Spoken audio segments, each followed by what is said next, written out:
Bonjour la classe, bonjour tout le monde. Okay, I'm going to talk you through the future tense, both the near future and the simple future. I'm going to begin here with the near future. It's the most simple way of referring to the future tense. Je vais manger du pain et du beurre. I'm going to eat some bread and some butter. You form the near future using the present tense of the verb aller. Pause the video if you want and see if you can remember what that looks like. So here is the present tense of the verb aller. All you now need to do is put the infinitive of the verb that is going to happen after the present tense of aller.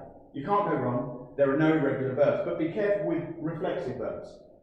Please note that when you use a reflexive verb, the reflexive pronoun will change.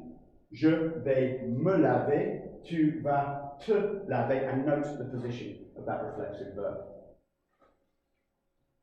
But I'm not here to talk to you about the near future, because about 40% of all GCSE students can use it accurately and reasonably well. I'm going to talk to you about the simple future, which is more difficult despite its name. Here I've got my regular ER, IR and RE verbs. Jouer, finir and vendre. To form the simple future, you need to start with the infinitive of the ER verb and the infinitive of the IR verb, and then put on endings which look a little bit like the present tense of the verb avoir, but not exactly the same.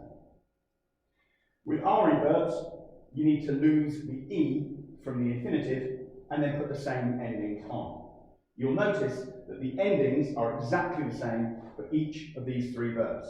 The endings of the simple future are exactly the same for every single verb. Now, there are a number of irregular verbs in the simple future, and that's what makes this quite challenging. Here are a few. They still carry the same endings as all of the regular verbs, but the stems are different. For the verb aller, for example, the verb to go, the stem is IR. J'irai, tu iras, il ira, nous irons, and so on. These need to be noted down, learnt, and self-quizzed.